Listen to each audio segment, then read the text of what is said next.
Law 13.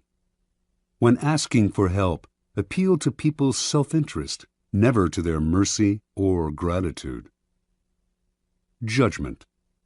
If you need to turn to an ally for help, do not bother to remind him of your past assistance and good deeds. He will find a way to ignore you. Instead, uncover something in your request or in your alliance with him that will benefit him and emphasize it out of all proportion. He will respond enthusiastically when he sees something to be gained for himself. Observance of the law. In 433 BC, just before the Peloponnesian War, the island of Corcyra, later called Corfu, and the Greek city-state of Corinth stood on the brink of conflict. Both sides sent ambassadors to Athens to try to win over the Athenians to their side. The stakes were high, since whoever had Athens on his side was sure to win, and whoever won the war would certainly give the defeated side no mercy. Corcyra spoke first.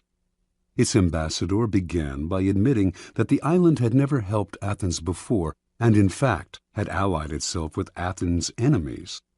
There were no ties of friendship or gratitude between Corcyra and Athens. Yes, the ambassador admitted, he had come to Athens now out of fear and concern for Corcyra's safety. The only thing he could offer was an alliance of mutual interests. Corcyra had a navy only surpassed in size and strength by Athens' own. An alliance between the two states would create a formidable force, one that could intimidate the rival state of Sparta.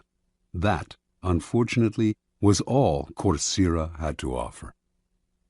The representative from Corinth then gave a brilliant, passionate speech in sharp contrast to the dry, colorless approach of the Corcyran.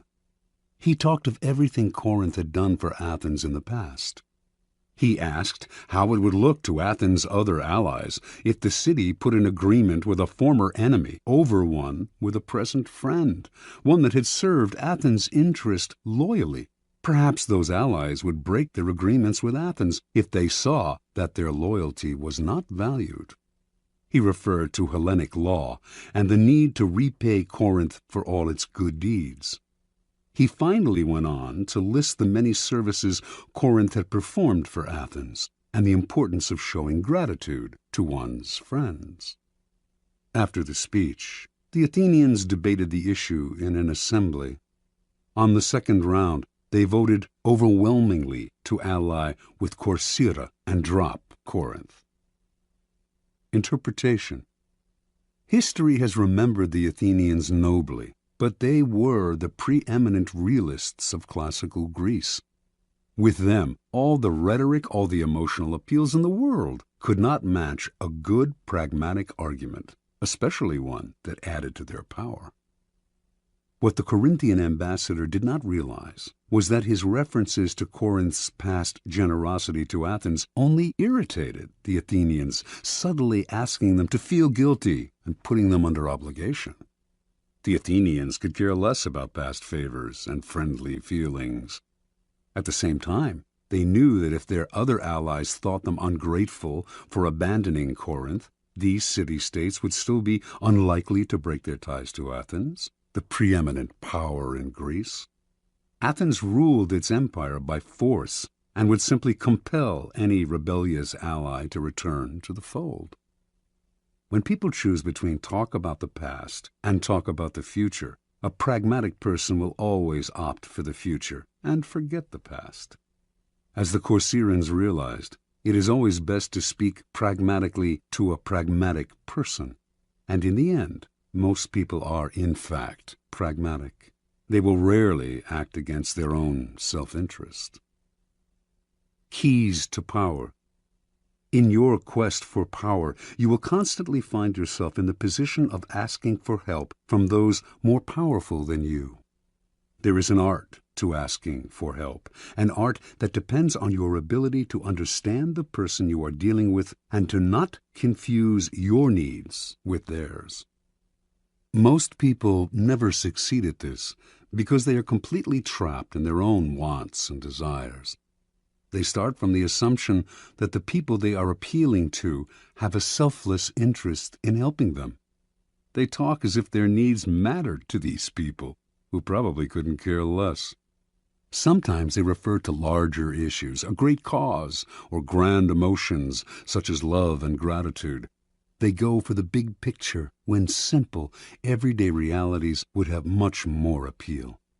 What they do not realize is that even the most powerful person is locked inside needs of his own, and that if you make no appeal to his self-interest, he merely sees you as desperate or, at best, a waste of time.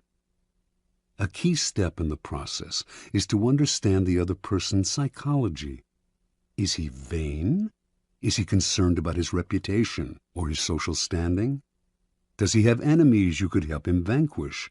Is he simply motivated by money and power? When the Mongols invaded China in the 12th century, they threatened to obliterate a culture that had thrived for over 2,000 years. Their leader, Genghis Khan, saw nothing in China but a country that lacked pasturing for his horses, and he decided to destroy the place, leveling all its cities, for it would be better to exterminate the Chinese and let the grass grow. It was not a soldier, a general, or a king who saved the Chinese from devastation, but a man named Yelu Chutsai. A foreigner himself, Chutsai had come to appreciate the superiority of Chinese culture. He managed to make himself a trusted advisor to Genghis Khan and persuaded him that he would reap riches out of the place if, instead of destroying it, he simply taxed everyone who lived there. Khan saw the wisdom in this and did as Chutsai advised.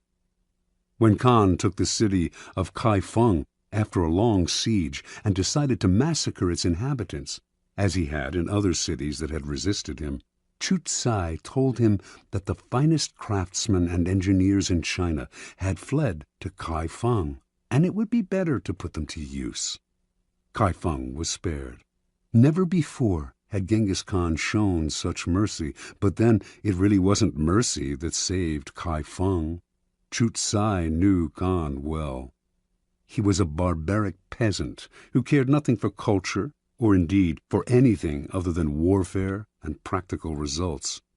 Chutsai chose to appeal to the only emotion that would work on such a man: greed.